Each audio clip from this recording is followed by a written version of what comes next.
The bidding room went silent the moment the auctioneer read out lot number 41, and that silence told me everything I needed to know before I even looked at the screen.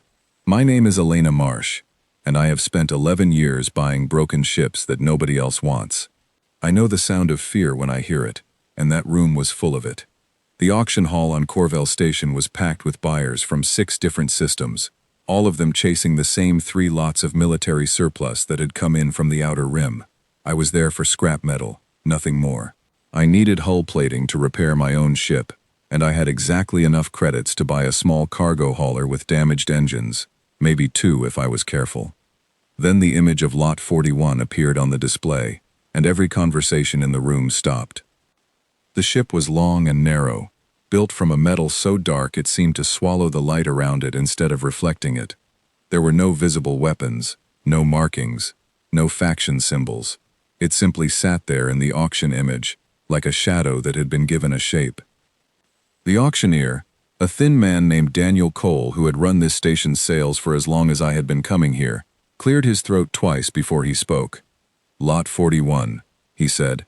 Unidentified vessel, recovered from the Aldous debris field 8 months ago. No functioning systems detected. No response to any hailing frequency. Sold as is. No warranty. No guarantee of safe recovery. Nobody raised a hand. I watched buyers who had been aggressively bidding on everything else in the room suddenly find something fascinating to look at on the floor. A Krail trader named Austin, who I had haggled with more times than I could count, actually pushed his chair back from the table, as if putting distance between himself and the screen would help. "Starting bid is 800 credits, Daniel said, and his voice cracked slightly on the last word. Silence. 700, he tried. Still nothing. I want to be honest with you. I did not raise my hand because I sensed anything special about that ship. I raised my hand because the room's fear made no sense to me, and 11 years of buying wrecks had taught me that fear, without a clear reason, usually means someone is hiding a decent find behind bad rumors. Scared buyers walk away from good scrap all the time, because they have heard one too many ghost stories from drunk pilots. 200 credits, I called out. Every head in that room turned toward me. Austin leaned over and whispered something in his own language that I did not understand, but the tone was unmistakable. It was the tone people use when they think someone is about to make a terrible mistake and they are too polite to say it directly. Daniel Cole looked at me for a long moment, the kind of look you give someone when you want to ask if they are certain, but your job does not allow you to talk anyone out of a sale. Going once, he said. Going twice.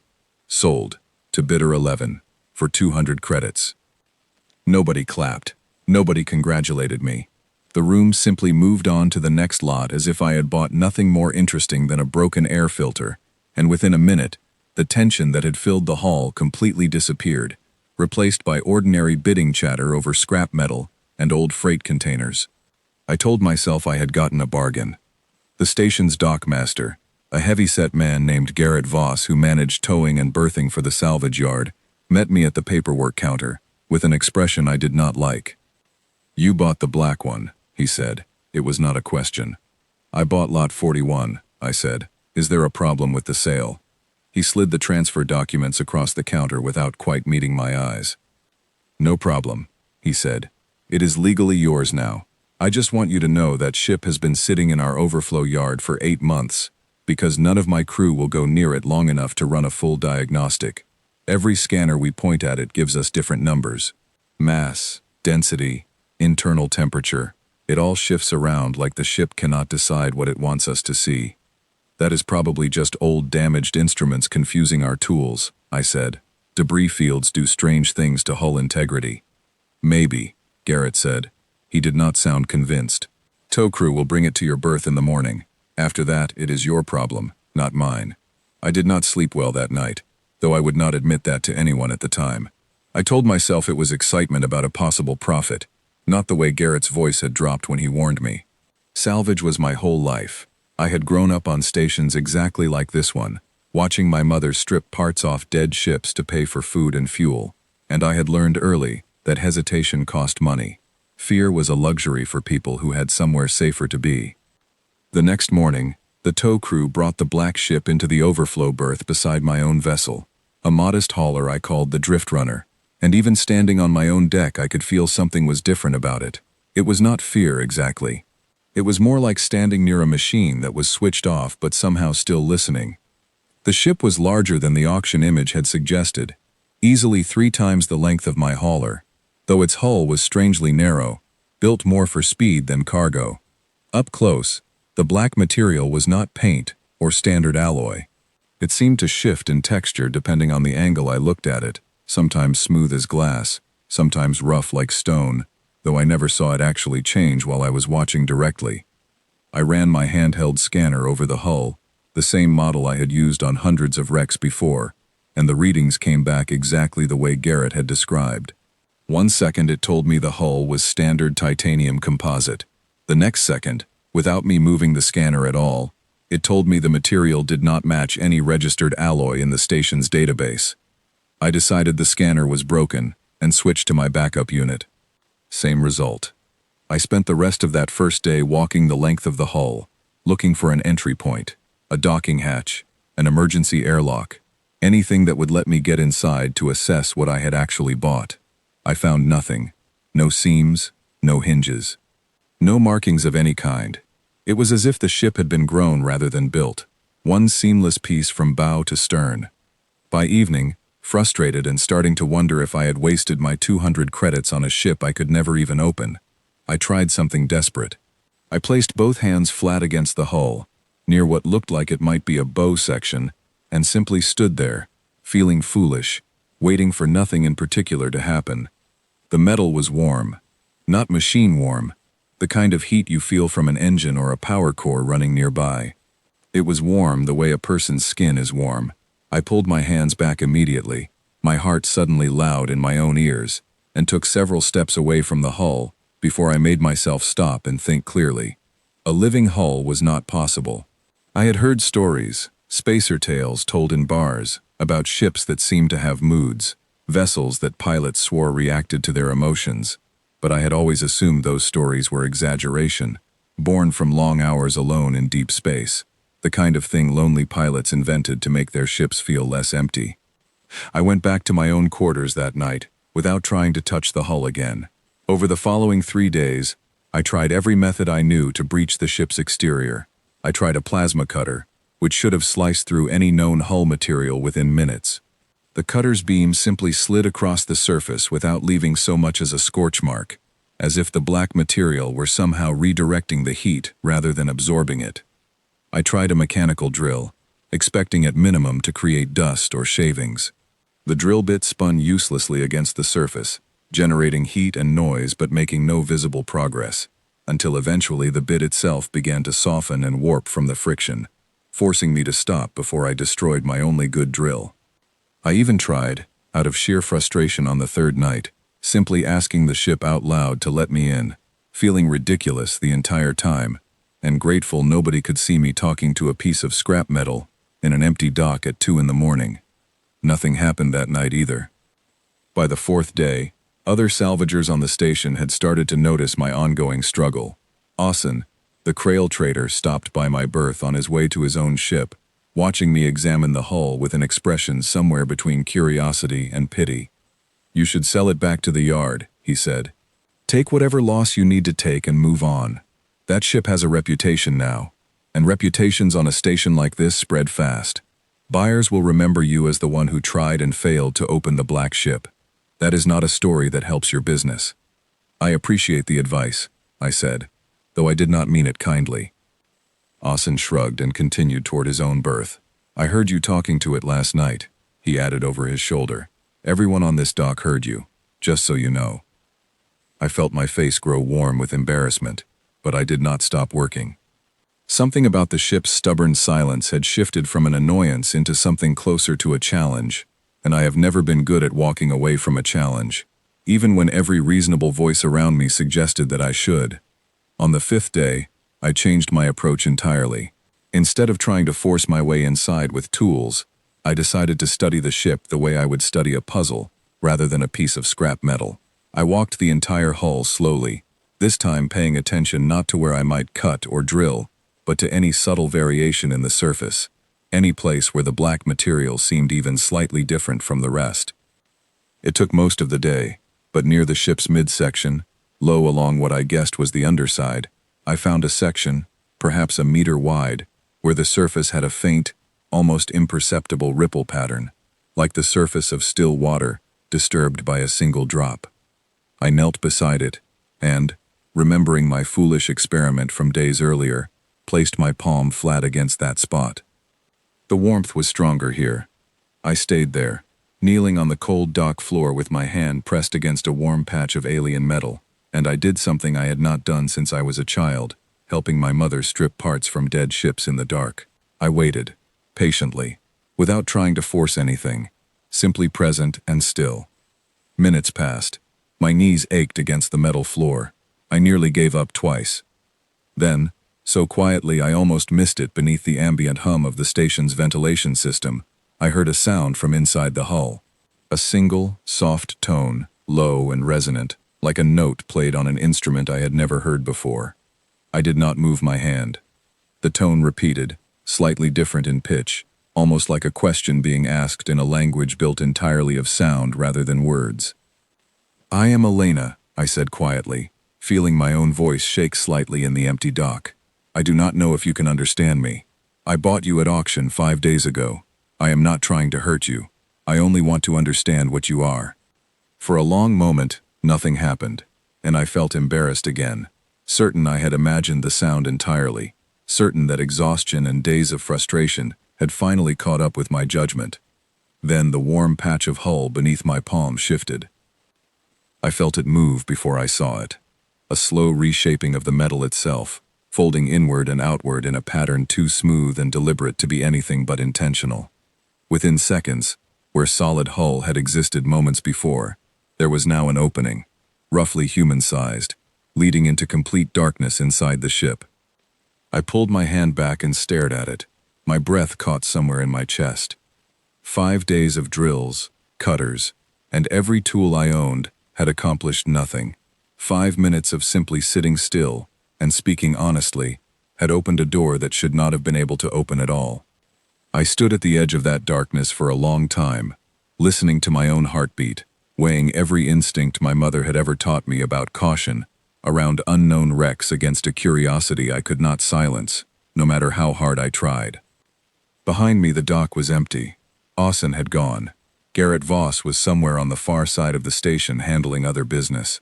Nobody would know if I stepped inside, and nobody would know if I never came back out.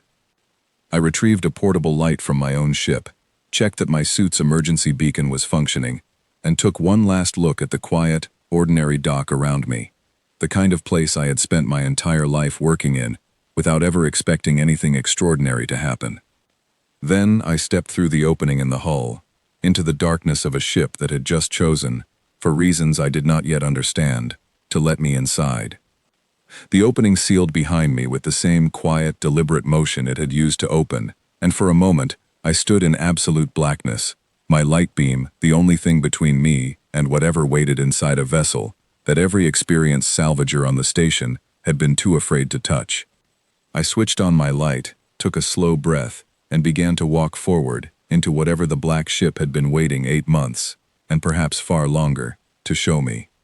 The corridor swallowed my light beam whole, and for the first 10 steps, I genuinely believed I had made a mistake that might cost me my life.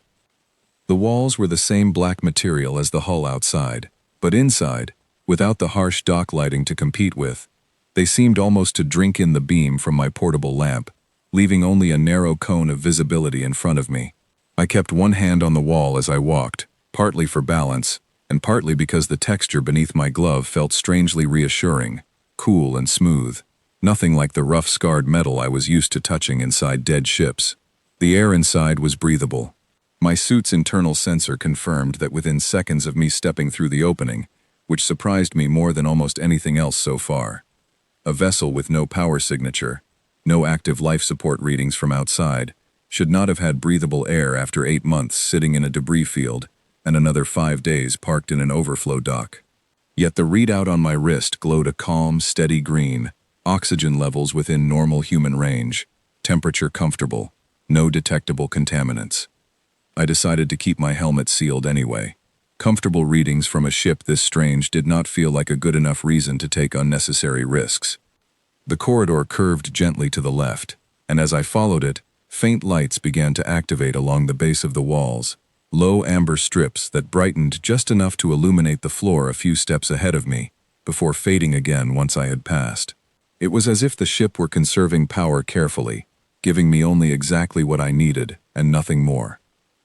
I want to explain something about what I felt in those first few minutes, because it surprised me at the time, and still surprises me now when I think back on it. I expected fear.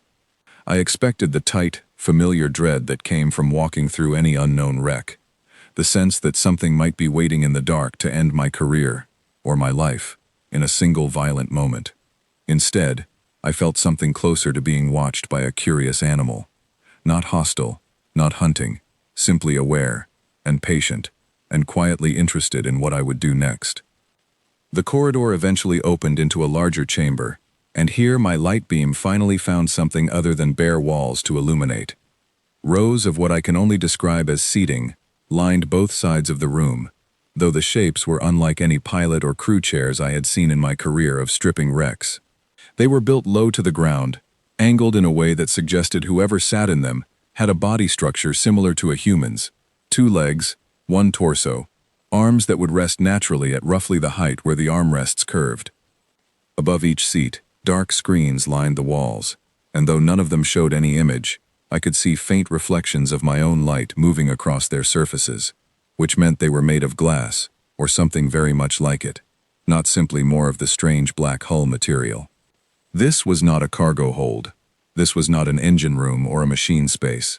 This looked, more than anything else, like a place where people had once sat together, waiting for something, perhaps watching something on those dark screens that I could not begin to guess. I moved further into the chamber, my light sweeping slowly across each row of seats, and it was there, near the back of the room, that I found the first object that told me this ship had once carried actual people, rather than simply having been built by them. A small personal bag sat wedged between 2 seats, made from a woven fabric that had faded from whatever bright color it once held into a dull gray. I knelt beside it carefully, my gloved fingers hesitant, feeling suddenly as though I were intruding on something private rather than salvaging abandoned equipment. Inside the bag I found a handful of small items: a metal token, roughly circular, engraved with symbols I did not recognize but which had an unmistakable, deliberate craftsmanship to them, the kind of thing made by hand rather than machine. A folded piece of thin material that might once have been paper, though it crumbled slightly at the edges when I unfolded it, revealing faint lines of writing in a script I had never encountered anywhere in my 11 years of salvage work. And beneath those 2 items, wrapped carefully in another layer of fabric, a small framed image. I lifted it out slowly, and my light beam caught the surface clearly for the first time. It showed 2 people standing together, outside what looked like a simple wooden structure, trees behind them, a bright sky above. Both of them were smiling, dressed in clothing I did not recognize, their skin tones varying shades of brown and pale, that I had genuinely never seen paired together with such obvious ease and affection in the same image before. There was nothing threatening about the picture at all. It looked, more than anything, like something a parent might have kept to remember a happy day. I sat there on the floor of that strange dark chamber for longer than I should have, simply looking at that small image, feeling a wave of sadness I had not expected to feel, for people I had never met and could not identify. Whoever had owned this bag, whoever had smiled in that picture, they had either died aboard this ship or left in a hurry that gave them no time to gather their belongings. Either way, the ship had been carrying that sadness, quietly, in the dark, for however many years it had drifted unnoticed, before ending up in the Aldous debris field. I placed the items carefully back inside the bag and continued forward, more slowly now, more aware than before that I was not simply exploring a wreck. I was walking through what remained of someone's life. Beyond the seating chamber, the corridor split into 2 paths. One continued forward, sloping gently downward in a direction I guessed led toward the ship's lower decks. The other turned sharply upward, following what looked like a narrow stairwell built into the wall itself. I chose the upward path first, reasoning that command areas on most ships I had salvaged tended to sit higher, closer to whatever passed for a bridge or control center, and if I wanted to understand what kind of vessel I had actually bought, that seemed like the most useful place to start. The stairwell was tight, forcing me to move carefully with my equipment bag slung across my back, but it was short, leading after only a dozen steps into a compact room that was unmistakably some kind of control center, even though nothing in it resembled the cockpits and bridges I had grown used to seeing. There were no traditional seats bolted to a floor facing forward toward a viewport. Instead, a single curved console dominated the center of the room, low enough that whoever operated it would likely have stood rather than sat, surrounded on all sides by dark panels that I assumed, based on the seating chamber below, were also screens waiting for power. And directly ahead of the console, built into the far wall, was something that made me stop moving entirely. A single, small light, no larger than my fingertip, glowed a soft, steady blue. Every other surface on this ship, every wall, every screen, every piece of equipment I had passed since stepping through that opening in the hull, had been completely dark except for the faint amber guide lights along the floor. This was the first sign of anything resembling an active power source, a genuine functioning system rather than simple ambient conservation lighting. I approached it slowly, my light beam lowered so as not to wash out whatever that blue glow was trying to show me, and as I got closer, I realized the light was not simply decorative. It sat within a small recessed panel, almost like a switch or an activation point, positioned at a height that would be comfortable for a person of roughly my own build to reach without stretching or kneeling. I stood in front of it for a long moment, my mind racing through every possible outcome of what might happen if I touched it. It could trigger a defense system. It could vent the ship's atmosphere. It could do nothing at all, and I would have risked everything for no reason. But I thought again of the smiling faces in that small photograph downstairs, of the woven bag someone had packed with care and never returned to collect, and something in me needed to know what this ship had been trying so hard, for so long, to protect. I reached out and pressed my palm flat against the glowing blue panel. The response was immediate and overwhelming. Every dark screen in the control room flickered to life simultaneously, filling the small chamber with sudden, brilliant light after what had felt like an eternity of near-total darkness. I staggered backward, my hand instinctively moving toward the tool belt at my waist, though I had nothing there that would help me against whatever was happening around me. Text scrolled rapidly across every screen, far too fast for me to read even a single word, accompanied by soft chiming tones that rose and fell in complex patterns, almost musical, almost like a system running through decades of accumulated diagnostic checks all at once, desperate to catch up on everything it had missed, while sitting dormant and unnoticed for who knew how many years. Then, just as suddenly as it had begun, the chaos settled.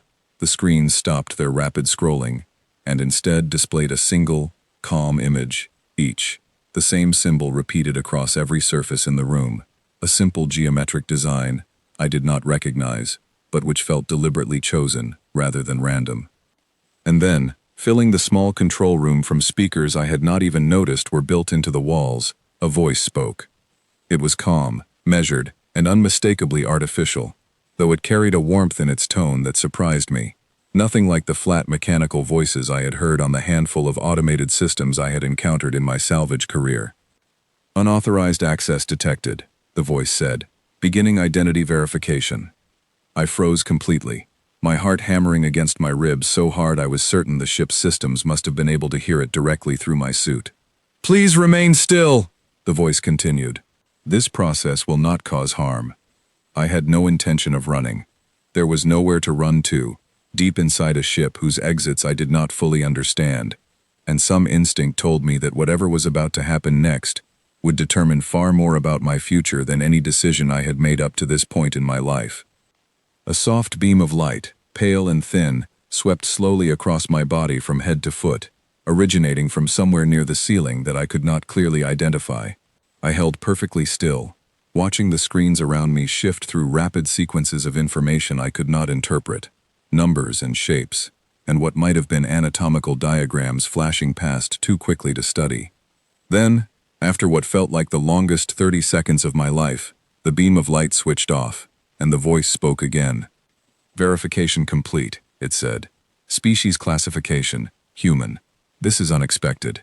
I found my own voice at last, though it came out far shakier than I would have liked. What do you mean, unexpected? I asked. What is this ship? What are you? There was a pause before the voice answered, and in that pause, I could have sworn I detected something almost like surprise, an emotion I would not have thought possible from an artificial system, however advanced. This vessel has not encountered a human presence in an extremely long time, the voice said. Your arrival raises several questions that require immediate clarification. May I ask how you came to be aboard this ship? I bought you, I said, before I could stop myself, and immediately felt foolish for how simple and strange that answer sounded out loud. At an auction, on Corvell Station, 5 days ago. Nobody else wanted to bid on you. Another pause, longer this time. I see, the voice said finally, and there was something in its tone now that I could only describe as quiet sadness, the same feeling I had experienced downstairs holding that small faded photograph. Then a great deal of time must have passed since my last recorded contact with Allied forces. I require an update on current galactic conditions before I can properly explain myself to you. Before I explain myself to you, I said carefully. Before you explain yourself. I bought a ship that was supposed to be scrap metal, and instead I find working systems, a functioning voice, and a request for information about the current state of the galaxy. I think you owe me the first explanation here, not the other way around. The voice was silent for a moment, and when it spoke again, I detected what might have been the beginning of something like respect in its tone. That is a fair position, it said. My designation is Corin. I am the primary intelligence system of this vessel, registered under a designation that predates most current galactic records.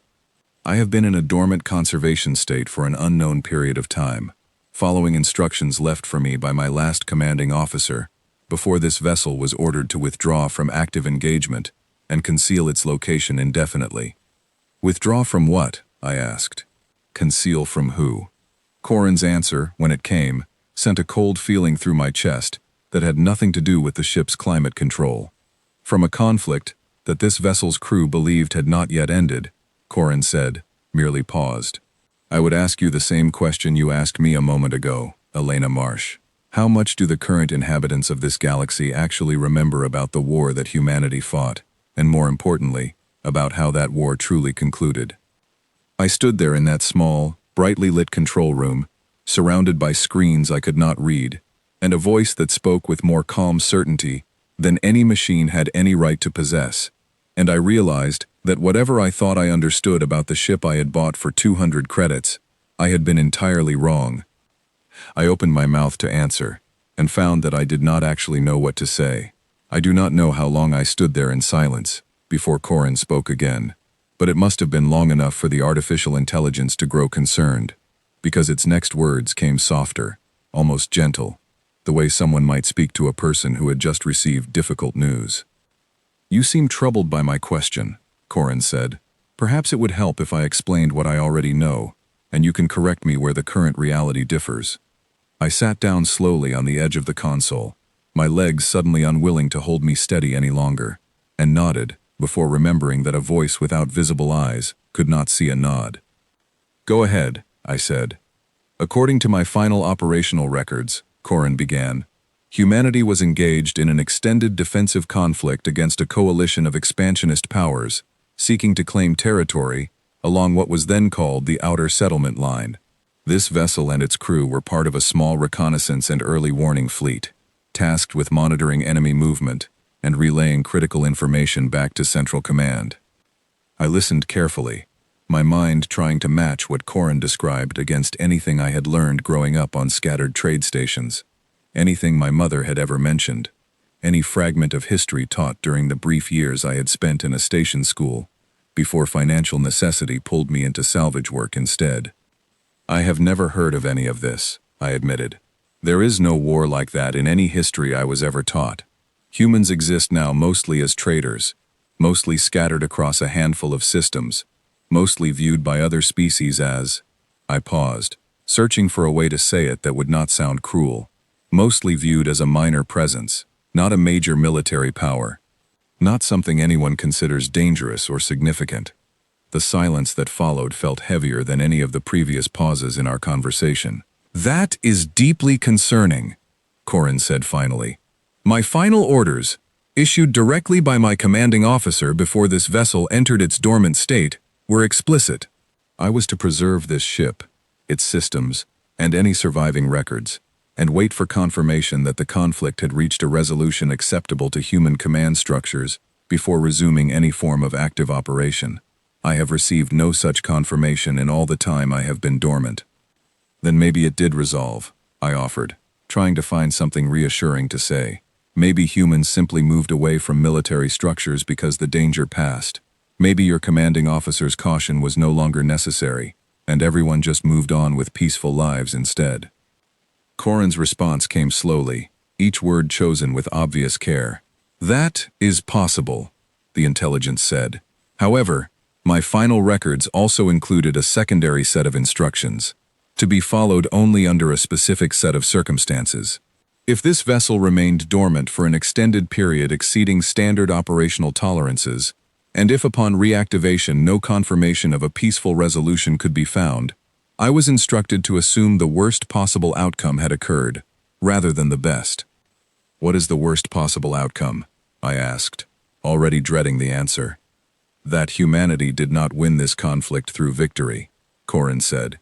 That humanity survived it instead through disappearance. That rather than losing openly, in a way the galaxy would remember and respect, human forces were pushed back so completely, so thoroughly, that the species chose to withdraw from visibility entirely, scattering into obscurity to avoid further losses, allowing the rest of the galaxy to forget there had ever been a conflict worth remembering at all.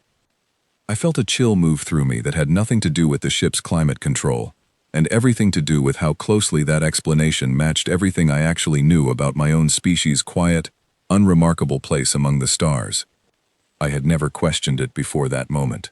Humans lived scattered across a modest handful of systems, running trade routes, working salvage yards, filling small economic niches that larger, more powerful species considered beneath their interest.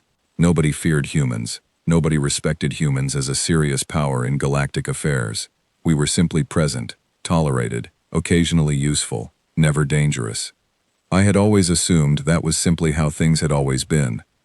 Now, sitting in the control room of a warship that predated everything I thought I understood about my own people's history, I found myself wondering, for the first time in my life, whether that quiet, unremarkable place had been chosen freely, or forced upon us by something we had lost so badly that we buried the memory rather than carry the shame of it forward. I need you to show me everything you have, I said finally. Every record, every log. I want to understand what actually happened before I decide what to do about any of this. I can provide that information, Corin said, though I should warn you that some of my records contain material that may be, the intelligence paused, seeming to search for the appropriate word, difficult to process emotionally. This ship did not withdraw from conflict without cost. Show me anyway, I said.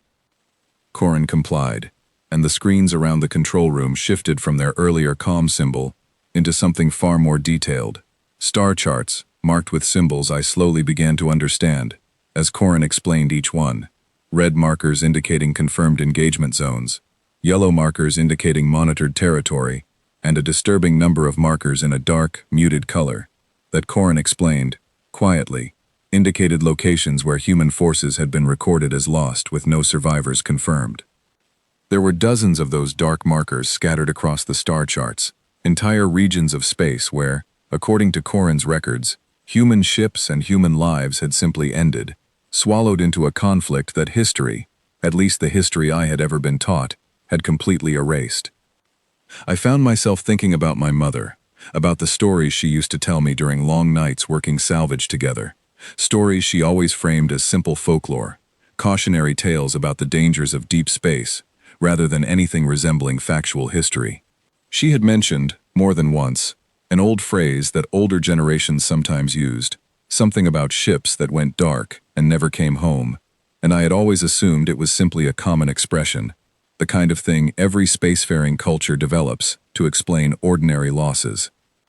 Sitting here now, looking at Corin's star charts, I wondered if that old phrase had actually been a memory, worn down by generations of quiet forgetting, until it became nothing more than a saying nobody questioned anymore. "Corin," I said slowly, "if this vessel has been dormant since before this conflict supposedly ended, and if you have received no confirmation of a peaceful resolution, what were your standing orders meant to trigger if that confirmation never came?" The screens shifted again, this time displaying a simple text passage, formal in tone, clearly drawn directly from whatever official orders Corin had been given by its long-lost commanding officer. In the absence of confirmed resolution, the text read, "This vessel is to resume limited operational status upon confirmed contact with a verified human individual.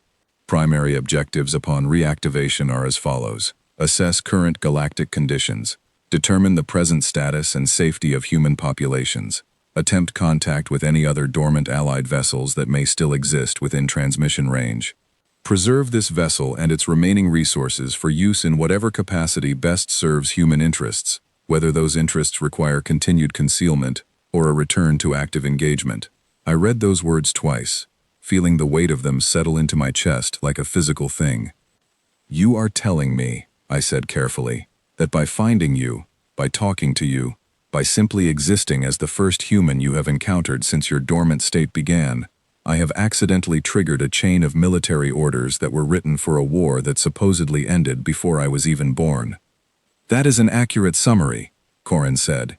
"I recognize that this places an unexpected and significant burden upon you, Elena Marsh, and I want to be clear that I do not intend to force any course of action you are not prepared to accept. However, I am also bound by the instructions I was given, and those instructions are quite specific about what happens next." "What happens next?" I repeated. "This vessel will attempt to broadcast a limited-range reactivation signal," Corin explained, "designed to be recognized only by other dormant human vessels operating under similar standing orders, if any such vessels remain within range. This signal was designed specifically to avoid detection by non-human systems, using encoding methods that predate most current galactic scanning technology, and would likely register as background static to anyone not specifically listening for it." I stood up from the console, suddenly feeling the small control room press in around me despite its size being no different than it had been minutes earlier. "And if other ships like you receive that signal," I asked, "what happens to them?" "They will do exactly as I have done," Corin said simply. "They will wait for confirmation of a human presence, verify that presence, and then resume whatever limited operational status their own standing orders permit. Some of those vessels may have been damaged beyond recovery during the intervening years. Some may have been discovered and destroyed by hostile forces who correctly identified their potential threat. But if even a small number remain intact, as this vessel has remained intact, then the reactivation signal will begin waking them, one by one, across whatever portion of the galaxy still holds their locations secret." I thought suddenly of the fear in that auction hall, the way every experienced buyer in the room had gone silent the moment Lot 41 appeared on the display screen. I thought of Austin's whispered warning in a language I did not understand, of Garrett's reluctance to even discuss the ship directly, of an entire station full of people who had clearly sensed something dangerous about this vessel, without any of them being able to say exactly what that danger was. "They already knew," I said quietly, more to myself than to Corin. Somehow, on some level, everyone in that auction hall already understood there was something here worth being afraid of. That is why nobody bid. That is why the price stayed so low. Not because the ship looked worthless, because it looked exactly like what it actually is, and nobody wanted to be the one who woke it up. Corin's response, when it came, carried a tone I had not heard from the intelligence before, something that sounded almost like caution, mixed with something deeper, an emotion I could only describe as protective. "Elena," the intelligence said, using my name directly for the first time since our conversation began, "I must ask you something important before I proceed any further. Do you wish for me to send this signal? I am bound by my standing orders to do so under the current confirmed conditions, but I was also given discretion by my original commanding officer to delay this action if the verified human I encountered expressed serious concern about the consequences. You are, as far as my records indicate, the first and only human this vessel has verified contact with in a very long time. Your judgment matters here, in a way it would not have mattered to any other member of this crew." I stood in that small control room, surrounded by star charts marked with the quiet, forgotten losses of a war nobody currently living seemed to remember, holding in my hands, metaphorically at least, the power to either let a sleeping secret remain buried, or to begin waking something that an entire galaxy of frightened auction buyers had instinctively understood was better left undisturbed. I thought about the two people smiling in that faded photograph downstairs, about the woven bag someone had packed with such obvious care and never returned to collect, about generations of humans living quiet, unremarkable lives across scattered trade stations, never questioning why our place among the stars had always felt smaller than it should have been. I thought about my mother, about old sayings worn smooth by forgetting, about a shame nobody currently alive even remembered carrying. "Corin," I said finally, my voice steadier than I expected it to be. "Before you send anything, I need to understand exactly what we are dealing with. I need to know what this war actually was, who we were fighting, and why an entire species would choose to disappear rather than admit they had fought it at all." "I can show you," Corin said, "but I must warn you again. Some of what remains in my records is not easy to witness. This vessel did not walk away from that conflict without cost, and neither, I suspect, will you walk away from learning the truth of it without cost of your own." "Show me anyway," I said again, and settled back down at the edge of the console, bracing myself for whatever the ship had been waiting, patiently and silently, all this time to finally reveal. The first image Corin showed me was not a battle. It was a farewell. The screens around the control room dimmed the star charts, and instead displayed a recorded log, dated using a calendar system Corin translated for me on the fly, showing a young man in a simple gray uniform, standing in what looked like a cramped ship corridor much like the ones I had walked through less than an hour earlier. His name, according to the label beneath the recording, was Aiden Cross, listed as Communications Officer. "This is likely the final message I will be able to send home," he said, his voice steady, but his eyes betraying an exhaustion that went far deeper than simple tiredness. "Command has ordered radio silence starting tomorrow. If anyone ever finds this recording, please make sure my sister knows I was not afraid. Scared, maybe. Not afraid. There is a difference, even if I cannot explain it well right now." The recording ended there, cutting off with a soft static burst that Corin explained was standard procedure for logs recorded under active threat conditions, designed to protect location data, even in personal messages. "That is one of over 400 similar recordings stored in this vessel's archive," Corin said quietly.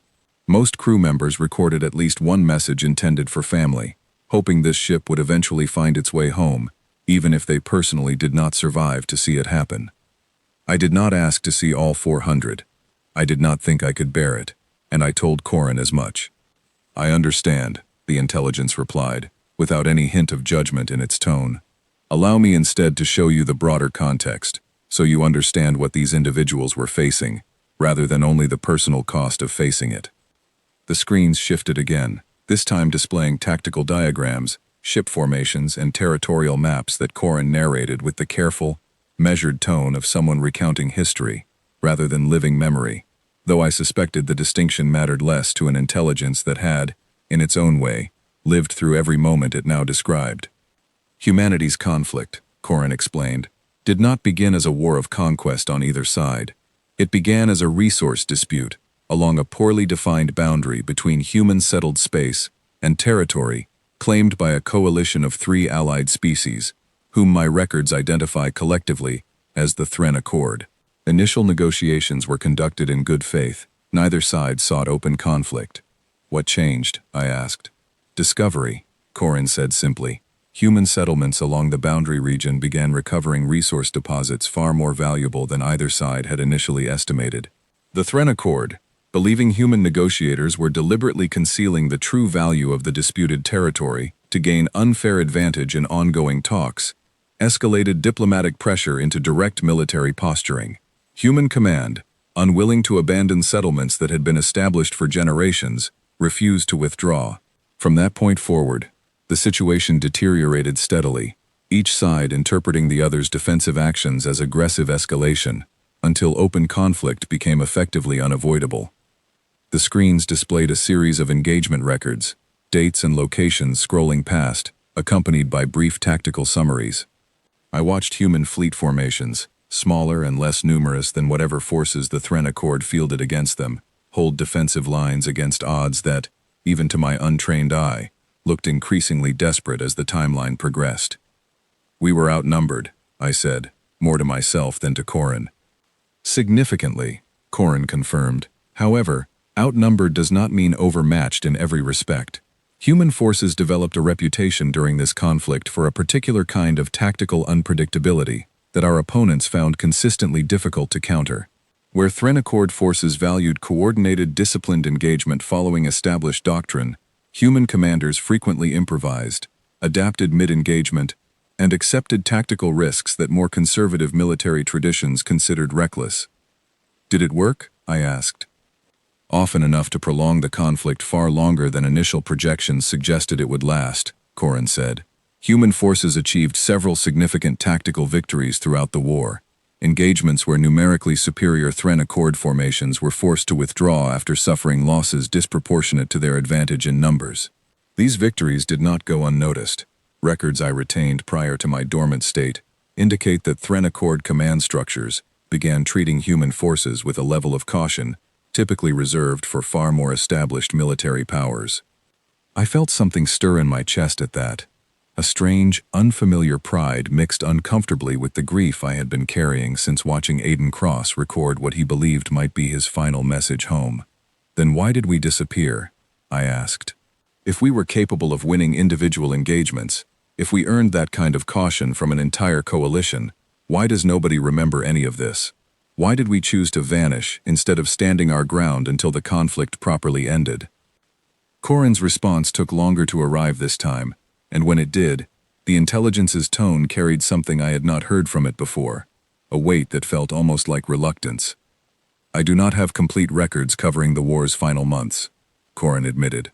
My vessel was ordered into concealment before those final engagements concluded, precisely because Command believed the tide was turning decisively against human forces despite our earlier tactical successes. What I can tell you is drawn from partial transmissions received in the days immediately before my dormant state began, and I want to be honest that these records are incomplete and may not represent the full picture of what ultimately happened. Tell me what you have, I said. The final transmissions I received, Corin said, indicated that Thren Accord forces had begun adopting a new strategic approach, one that abandoned direct military engagement in favor of systematic economic and infrastructure targeting. Rather than continuing to lose ships and personnel in direct combat against unpredictable human tactics, the coalition shifted toward isolating human settlements, cutting off supply lines, and applying pressure that made continued military resistance increasingly unsustainable, regardless of tactical skill on the battlefield. They stopped fighting us directly, I said slowly, understanding beginning to form even as I dreaded where it was leading, and instead they just starved us out. That appears to be an accurate characterization, based on the limited information available to me, Corin said. Command's final transmission before this vessel entered its dormant state indicated that a difficult decision had been reached at the highest levels of human leadership. Rather than continuing a conflict that direct military resistance could no longer sustainably win, given the coalition's shift in strategy, human command chose a different path. What path? I asked, though some part of me had already begun to guess the answer. Withdrawal, Corin said. Not surrender in the formal sense, not a treaty acknowledging defeat, but a quiet, deliberate dispersal. Human settlements across the contested region were evacuated, populations scattered into less valuable, less strategically significant territory throughout the wider galaxy. Territory the Thren Accord had no interest in contesting. Military records were sealed. Vessels like this one were ordered into concealment, our very existence hidden, so that no coalition force could track down and eliminate the last vestiges of human military capability, during what Command anticipated might become a prolonged period of vulnerability. We disappeared on purpose, I said quietly. We chose to look weak, chose to look small and unremarkable and harmless, specifically so that nobody would consider us worth hunting down and finishing off. That is my understanding of Command's reasoning, yes, Corin said. It was not cowardice, Elena. I want to be clear about that, because I suspect that is the interpretation you are currently forming, and I do not believe it is accurate. It was survival, calculated and deliberate, chosen by leadership who understood that continued open resistance, however tactically skilled, could not overcome the resource and numerical disadvantages we faced against a coalition that had learned to avoid direct engagement entirely. I sat with that explanation for a long moment, turning it over, trying to reconcile it against everything I had believed about my own species for my entire life. I had always assumed humans occupied a small, unremarkable place in galactic affairs because we had simply never developed into anything more significant, a species that arrived late to the interstellar stage and never quite caught up to the established powers around us. I had never once considered the possibility that our smallness was not natural, but constructed, a deliberate disguise worn for so many generations that eventually nobody living remembered it was a disguise at all. Corin, I said finally, if command ordered this kind of widespread concealment, if entire populations were scattered and told to blend in rather than stand out, does that mean there could be other reminders of this out there somewhere? Not just other dormant ships like you. Records, perhaps. People, even, who might know fragments of this history that never made it into common knowledge. It is possible, Corin said. Command strategy relied on thoroughness, but no strategy of that scale executes perfectly across every individual and every location involved. There may be scattered records preserved by families who refuse to fully forget. Oral histories passed down in forms similar to folklore, specifically because direct historical statements would have been considered dangerous to preserve openly. There may be other vessels like myself, still dormant, still waiting for exactly the kind of contact you have provided me. And if you send that reactivation signal, I said, returning to the question that had been sitting unresolved in my mind since our earlier conversation, all of that could start waking up, not just ships, maybe an entire buried history, starting to surface again after however many generations of people not knowing what happened to their ancestors. That is a genuine possibility, Corin confirmed. I recognize this places you in an extraordinarily difficult position, Elena. You did not ask for this responsibility. You purchased what you believed was scrap metal, seeking nothing more than a fair profit to sustain your own modest livelihood, and instead, you have found yourself holding a decision that could reshape how an entire species understands its own history, and potentially, how the wider galaxy understands humanity's place within it going forward. I stood up slowly from where I had been sitting at the edge of the console, walking a small, restless circle around the compact control room, my mind racing through implications I felt entirely unqualified to weigh properly. I am a salvage trader, I said, mostly to myself. I fix broken engines, and I strip parts off dead ships, and I negotiate fair prices for scrap metal. I am not a military commander. I am not a diplomat. I am not equipped to decide something this large.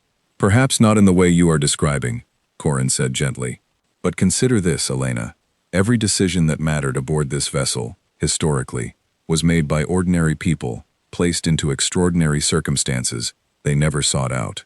Aiden Cross did not choose to become a communications officer, recording what he believed might be his final message home. He simply found himself in that position, and he handled it with more courage than most people are ever asked to demonstrate. You are not so different from him in that respect, whether or not you feel prepared for what has been placed in front of you. I stopped my restless pacing and looked toward the nearest screen, though I knew there was no actual face there to meet, only lines of light representing an intelligence that had waited, patiently and alone, for longer than I could properly comprehend, hoping that someone, anyone, verified and human, would eventually come to tell it what to do next. I need more time before I decide anything about that signal, I said finally. I need to understand what is happening outside this ship right now, not just what happened generations ago. I need to know if sending that signal puts anyone currently alive in danger, human or otherwise, before I let you broadcast anything into a galaxy I do not fully understand the current risks of. That is a reasonable position, Corin said. I will hold the signal pending your decision. However, Elena, I feel obligated to inform you of something you should consider carefully before too much additional time passes. What is that? I asked. This vessel's presence at that auction, and its subsequent transfer into your ownership, has almost certainly not gone entirely unnoticed, Corin said. Vessels of this classification, even dormant ones, occasionally register on specialized scanning equipment, maintained by parties with particular interest in tracking any resurgence of human military capability. If such parties exist and remain active in this region, your possession of this ship may already have drawn attention you are not yet aware of. I felt a cold weight settle into my stomach at those words, and somewhere beneath the fear, a growing certainty that whatever quiet, unremarkable life I had built for myself as an ordinary salvage trader had already begun slipping irretrievably out of reach, whether I was ready for that loss or not. The alarm on my wrist display woke me before Corin's voice did, though both arrived within seconds of each other, and I was on my feet before I had even fully registered what either one was telling me. I had fallen asleep in the control room sometime after midnight, exhausted from hours of absorbing more history than my mind could properly process in a single sitting, and I had not intended to stay aboard the ship overnight at all. Yet somewhere between Corin's explanation of the war's final months and my own attempt to reconcile everything I had learned against the quiet life I had known before stepping through that hull opening, sleep had simply taken me without permission.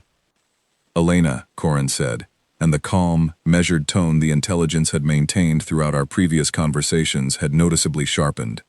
"You need to wake fully and listen carefully. There is a vessel approaching this dock that was not scheduled for arrival, according to any station traffic records I have been monitoring since gaining partial access to local network signals." I rubbed sleep from my eyes and pulled up the diagnostic feed Corin projected onto the nearest screen, showing a slim, fast-moving ship on approach vectors toward Corvell Station's overflow docking section, exactly where my own hauler and this black vessel sat berthed side by side. "Who is it?" I asked, already moving toward the corridor that led back down toward the hull opening I had first entered through. "I cannot identify the vessel with certainty," Corin said, "but its configuration matches a class commonly associated with independent contractors who specialize in locating and neutralizing what their clients consider dangerous salvage recoveries. I want to be direct with you, Elena. This profile is consistent with what I warned you about previously. Someone tracking your presence," I said.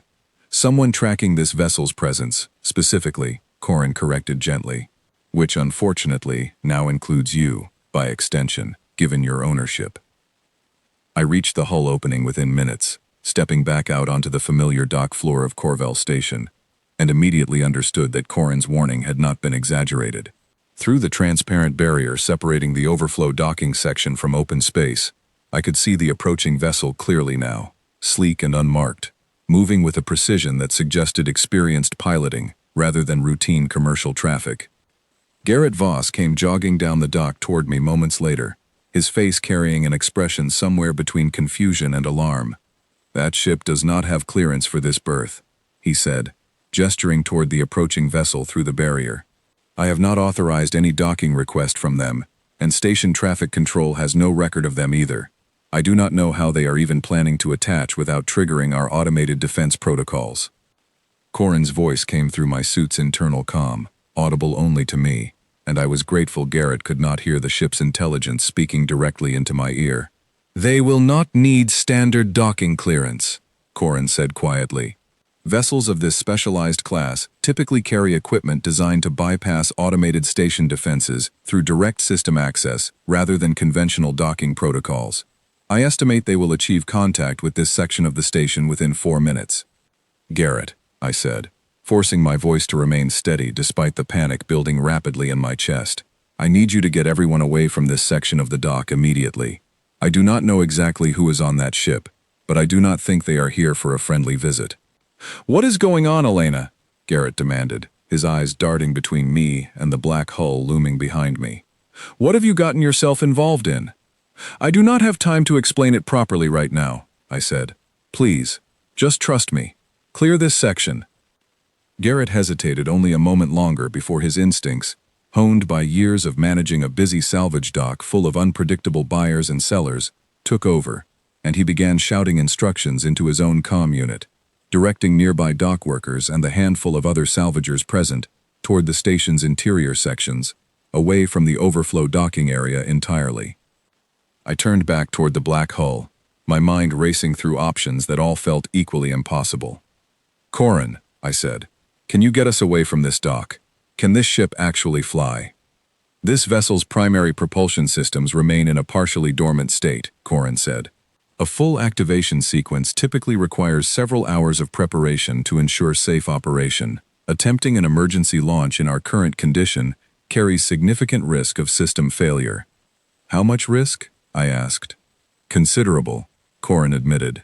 However, I would estimate the risk of remaining docked while a hostile vessel of this specialized class attempts direct system access is significantly greater.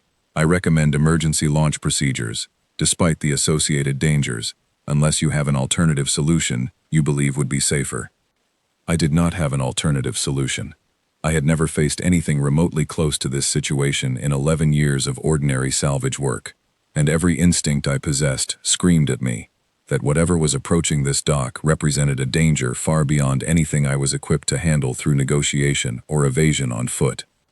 "Do it," I said, already moving back through the hull opening as it reshaped itself to admit me. Ceiling closed behind me the moment I cleared the threshold. "Get us out of here." The corridor lights, which had previously activated in slow, deliberate amber sequences responding to my movement, now blazed to full brightness all at once, and I felt a deep vibration begin building somewhere beneath my feet, a sensation unlike anything my own modest hauler had ever produced, powerful and steady, like something enormous, slowly, carefully, remembering how to move after an extremely long rest. I made my way back up toward the control room as quickly as the tight stairwell allowed, arriving just as the screens around me shifted into what I now understood to be active operational displays, star charts and system diagnostics scrolling past, far too quickly for me to interpret without Corin's assistance. "Emergency launch sequence initiated," Corin announced, and I could hear something in the intelligence's voice now that I had not heard before, a focused intensity that reminded me, uncomfortably, of exactly what kind of vessel I was actually standing inside. "Elena, I need you to secure yourself. Structural integrity fields are not yet fully calibrated, and launch may involve significant turbulence."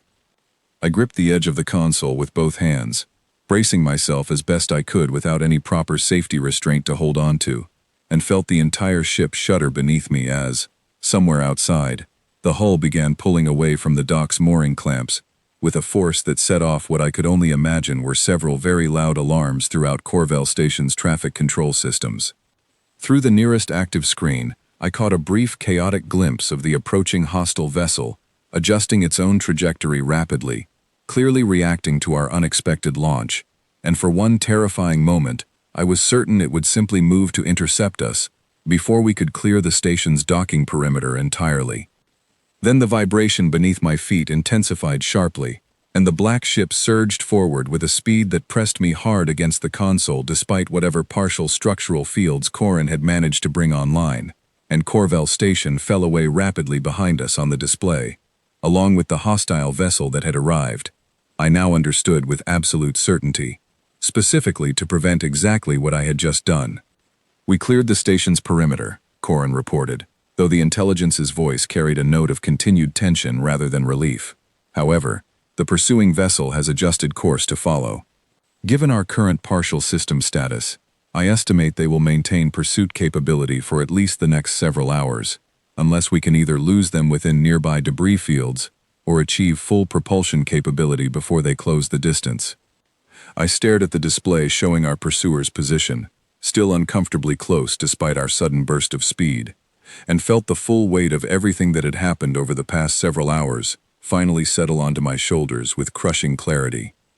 5 days ago, I had been an ordinary salvage trader, worried about nothing more significant than affordable hull plating and fair auction prices. Now I was fleeing my home station aboard a warship built for a conflict my own species had spent generations pretending never happened, pursued by unidentified hostiles who clearly considered my simple act of curiosity dangerous enough to warrant an armed response. "Corin," I said, my voice steadier than I felt, "what happens if they catch us?" The intelligence's answer came without hesitation, direct and honest in a way that I appreciated even as it frightened me further. "I do not know with certainty," Corin said. "However, based on this vessel's historical value to any party still actively monitoring for signs of human military resurgence, I would estimate the most likely outcomes involve either forced seizure of this vessel for study or elimination, or an attempt to eliminate both this vessel and yourself directly. to prevent any information from this encounter reaching wider human awareness. I closed my eyes for a brief moment, forcing myself to breathe slowly despite the fear tightening every muscle in my body. Then, "We do not let them catch us," I said. "What do you need from me to bring this ship to full capability faster than several hours? I need you to trust decisions I make regarding this vessel's systems that you may not fully understand in the moment," Corin said. "And I need you to help me answer a question I am not currently equipped to answer alone, given how much galactic knowledge I lack after my extended dormancy. Do you know of any location within reasonable range where this vessel could complete emergency repairs and full activation without drawing further unwanted attention?" I thought quickly, running through years of accumulated salvage knowledge, every hidden repair yard and off-record dock I had ever heard whispered about among other traders during quiet conversations, meant to stay between trusted colleagues only. "I know a place," I said finally.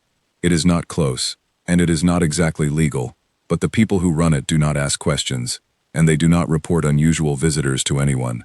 If we can reach it before that ship catches up to us, we might actually have a chance." "Then I recommend you provide navigation coordinates immediately," Corin said, and for the first time since our conversation had begun hours earlier, I detected something in the intelligence's voice that sounded almost like hope, fragile and cautious, but present nonetheless. "Because our pursuer has just increased speed, and our window for reaching safety is beginning to close faster than I had originally calculated." I moved to the console, my hands shaking only slightly as I began working through unfamiliar controls with Corin's careful guidance, and somewhere behind us, in the growing darkness of open space, the vessel that had come specifically to silence whatever secret I had accidentally uncovered continued closing the distance, relentless and patient, exactly the way Corin had warned me it would be. We reached the repair yard with barely 20 minutes to spare, and I spent every one of those minutes convinced our pursuer would close the final distance before Corin could bring the ship's engines to full power. The yard belonged to a woman named Priya Ashford, a former station engineer who had left official work behind years earlier after growing tired of corporate oversight, and had since built a quiet, unregistered repair operation tucked inside a rocky asteroid formation that most navigation charts did not bother marking in any useful detail.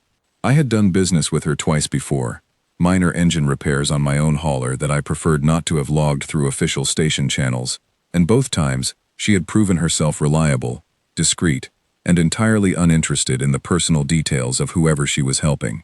She met us personally as Corin guided the black ship into a hidden docking bay carved directly into the asteroid's interior, her expression shifting rapidly from professional curiosity into something closer to alarm the moment she got a clear look at the vessel I had brought her. "Elena," she said slowly, walking a careful circle around the ship's hull once we had both stepped out onto the bay's rough stone floor, "what exactly did you bring into my yard?" "Something I need fixed and hidden, fast," I said, "and something that someone else very badly wants to either take from me or destroy." Priya's eyes narrowed, studying the black hull with the practiced assessment of someone who had spent decades working with ships of every conceivable type and origin, and I watched genuine recognition slowly dawn across her features, followed immediately by something that looked uncomfortably close to fear. "This is a ghost hull," she said quietly. "I have heard stories about ships like this, old stories, the kind engineers whisper to each other late at night when nobody official is listening. I did not actually believe they were real." "They are real," I said, "and right now, it is running on partial systems after an emergency launch, and I do not know how much time we have before whoever was chasing us finds this location too."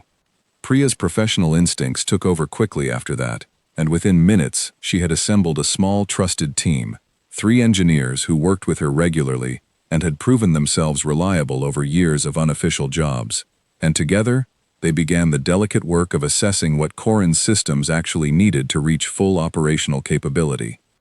While the repair work continued, Corin used the relative safety of the hidden bay to begin scanning local network signals more thoroughly than the intelligence had dared attempt during our earlier flight from Corvell Station, cautiously gathering fragments of current galactic information to help fill in the enormous gap of knowledge left by decades of dormancy. "I have found something concerning," Corin told me privately through my suit comm, several hours into the repair process, while Priya's team worked on recalibrating the ship's structural integrity fields nearby. I have identified references, scattered across several encrypted communication channels I was able to briefly access, to an organization operating under the designation Silent Accord. Based on context clues within these communications, this organization appears specifically dedicated to locating and eliminating any resurgent evidence of human military capability before it can become publicly known. Who runs it? I asked. Is it connected to the coalition you fought against originally? I cannot confirm that connection directly, Corin said, but circumstantial evidence suggests strong likelihood. Several intercepted references indicate this organization has operated continuously since shortly after the period my final records describe, suggesting it may have been established specifically to monitor and suppress any sign that humanity's withdrawal from open conflict was not, in fact, a genuine surrender. I felt a cold understanding settle over me as Corin's words sank in fully. They have been watching us this whole time, I said. Generations of humans living quiet, unremarkable lives, and this entire time, some organization has been quietly making sure we stayed that way, eliminating anything that might suggest we were ever anything more than what we currently appear to be. That appears to be an accurate assessment, based on available evidence, Corin confirmed. Which raises a difficult question regarding our current situation, Elena. If this organization has maintained active suppression efforts across multiple generations, then my earlier hesitation regarding the reactivation signal may need to be reconsidered. What do you mean? I asked. If other dormant vessels like myself exist within transmission range, Corin said, and if this Silent Accord organization continues actively hunting for any sign of their existence, then every day those vessels remain undiscovered by their own people represents an increased risk that Silent Accord agents will locate and eliminate them first, permanently removing any possibility of humanity ever reclaiming knowledge of its own suppressed history. I understood immediately what Corin was suggesting, and the weight of the decision I had been avoiding for hours suddenly felt impossible to postpone any longer. You are saying we might not have the luxury of taking our time to decide carefully anymore, I said. I am saying that inaction now carries its own significant risk, alongside whatever risk action might carry, Corin said. I do not envy the position this places you in, Elena, but I believe you deserve complete honesty regarding the stakes involved, rather than a comfortable illusion that more time will necessarily make this decision easier or safer. Priya approached us at that moment, wiping grease from her hands with a worn cloth, her expression tired, but satisfied. Structural fields are stable, she reported.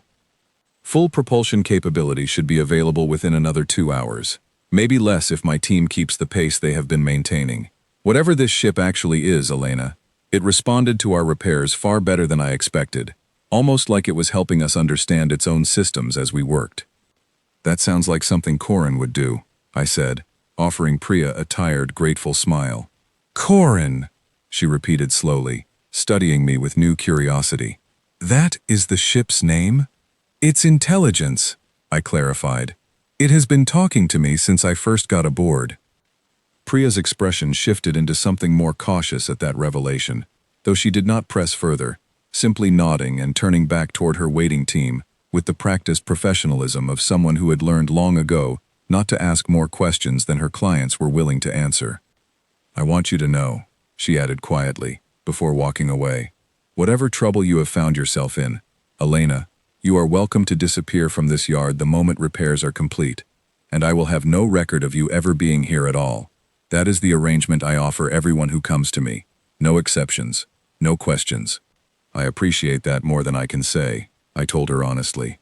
Once Priya had returned to overseeing her team's remaining work, I found myself alone again with Corin's quiet, patient presence, and the decision that had been building steadily heavier across every hour since my first conversation in this control room. Corin, I said finally, if I authorize that reactivation signal, and other ships like you begin waking up across the galaxy, what happens to the humans living ordinary lives right now, the ones who have no idea any of this history even exists? Does this put them in danger too, simply because I chose to stop staying quiet? Corin considered the question carefully before answering, and when the response came, it carried a weight of genuine thoughtfulness rather than simple programmed calculation. There is risk in action, Elena, the intelligence said. I will not pretend otherwise. Reawakening dormant knowledge of a suppressed conflict inevitably carries the possibility of renewed hostility from whatever forces originally sought that suppression. However, I would also suggest that there is a different kind of risk in continued inaction, one less immediately visible but perhaps equally significant. A species that does not know its own history, that has forgotten even the possibility of its own capability, remains permanently vulnerable to any organization determined to keep it that way. I do not believe true safety can be built upon a foundation of enforced ignorance, however comfortable that ignorance might currently feel.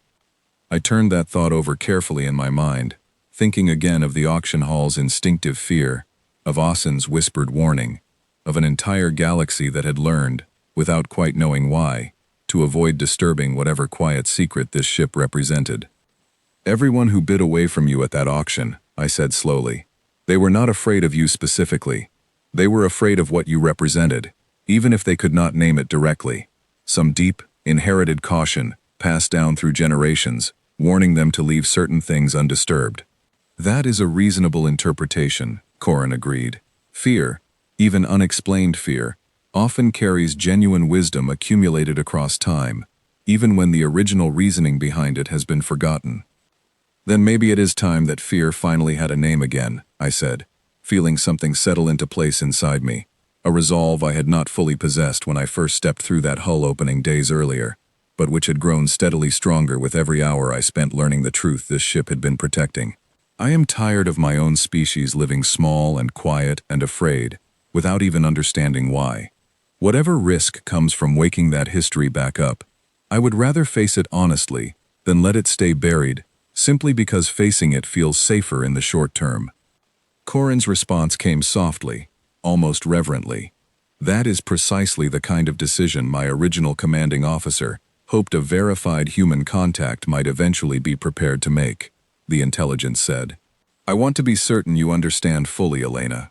Once that signal transmits, this vessel's dormant state ends permanently, and by extension, so does the quiet, unremarkable life you were living before you attended that auction. There will be no returning to ordinary salvage work afterward, not with the attention this decision will inevitably draw. I understand, I said, and found that I meant it completely. Then, with your authorization, Corin said, I am prepared to proceed the moment full propulsion capability is confirmed, and we have moved to a safer transmission position, away from Priya's yard, to avoid drawing unwanted attention to her operation as well. I nodded, though I knew Corin could not see the gesture, and turned to watch through the bay's rough stone opening as Priya's team continued their careful work on the ship's remaining systems, unaware that the vessel they were helping repair was about to become the first spark of something that would ripple outward across the galaxy in ways none of us could fully predict. Somewhere out there, in whatever remained of the darkness between scattered stars, other ships like this one might still be waiting, patient and forgotten, for exactly the kind of signal I had just chosen to authorize. And somewhere else, an organization built specifically to prevent this exact moment from ever happening was almost certainly still searching, relentless and thorough, determined to make sure that whatever I had just set into motion never had the chance to fully awaken.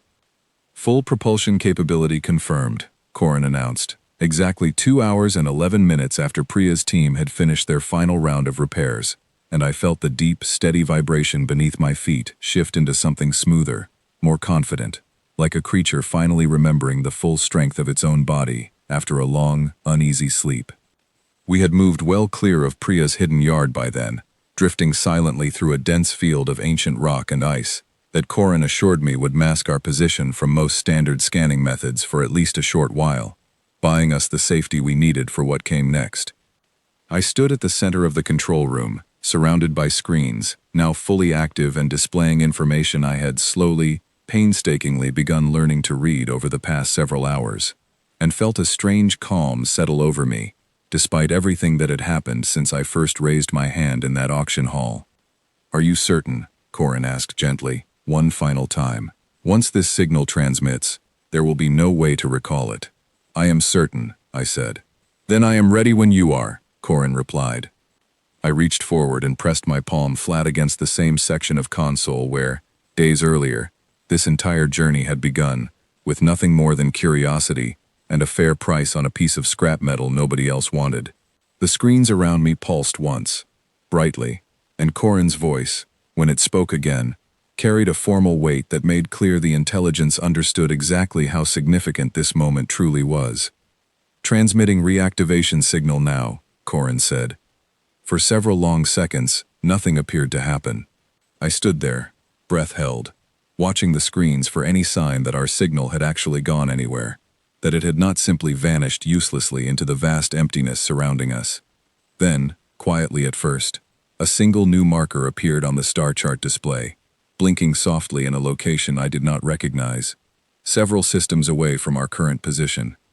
"Signal acknowledgement received," Corin announced, and I could hear something in the intelligence's voice that sounded remarkably close to genuine astonishment. "Elena."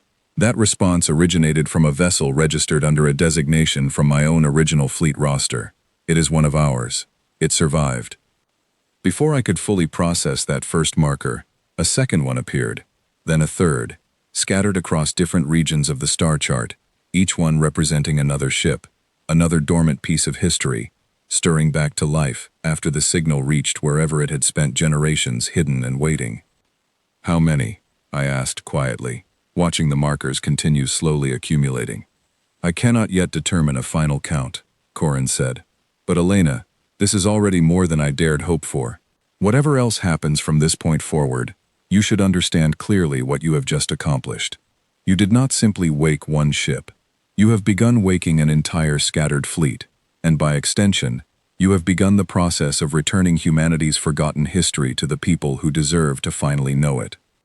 I sat down slowly at the edge of the console, watching those small blinking lights multiply gradually across the display, each one representing crew members, like Aiden Cross, who had once recorded farewell messages they never expected anyone to hear, ships like this one, that had waited patiently in darkness for someone brave enough, or perhaps simply stubborn enough, to finally come looking. I thought about the auction hall, about Austin's whispered warning and Daniel Cole's uncertain voice reading out a starting bid nobody wanted to meet. I thought about Garrett Voss's reluctant honesty about scanners that could not agree on what they were looking at, and Priya Ashford's careful, professional discretion that had given us exactly the safety we needed at exactly the right moment. None of them had known what they were actually witnessing when this journey began. None of them, myself included, could have predicted where 200 credits and a stubborn refusal to walk away from an unanswered question would eventually lead. "Corin," I said, watching the growing constellation of awakening signals spread slowly across the display, "what happens now? Now that this has actually begun?" "Now," Corin said, "we must decide, together, what kind of history we intend to build from this moment forward. The signal has been sent. Other vessels are responding. Somewhere out there, the organization that has spent generations suppressing this truth is almost certainly already detecting these same signals we are watching, and their response will not be gentle or forgiving." "I understand that," I said. "I am not naive about what comes next. But I would rather face whatever comes with the truth finally out in the open than continue pretending my own species' history simply never happened." "That is precisely the kind of courage this vessel was originally built to serve," Corin said. "And I suspect, Elena Marsh, that you are only the first of many humans who will soon be asked to demonstrate exactly that same kind of courage, as this history finally begins finding its way back into the light." Outside the ship, scattered across the vast, quiet darkness between distant stars, more markers continued appearing on the display, slow and steady, like a long-forgotten heartbeat gradually remembering how to beat again after decades of enforced silence. I did not know, in that moment, exactly what dangers waited for us in the days and months ahead, what battles might eventually need fighting, what difficult truths my own people would need to reckon with once they finally learned how much of their history had been quietly buried and forgotten on purpose. But I knew, sitting there in the control room of a ship that everyone else at that auction had been too afraid to even bid on, that I had made the right choice in refusing to look away from an unanswered question, simply because the answer frightened people more comfortable with silence. The black ship that had waited patiently in darkness, ignored and dismissed by an entire galaxy content to forget it existed, was finally fully awake. And somewhere out among those scattered blinking lights, so too was everything humanity had spent generations trying not to remember about who we had once been, and perhaps, more importantly, about who we might still become. I settled back into the console's edge, watching Corin's careful star chart continue filling with signals of a fleet finally coming home, and understood, with quiet certainty, that whatever galaxy existed beyond this moment would never again be able to comfortably forget the name of the species that had just, deliberately and without regret, chosen to stop hiding.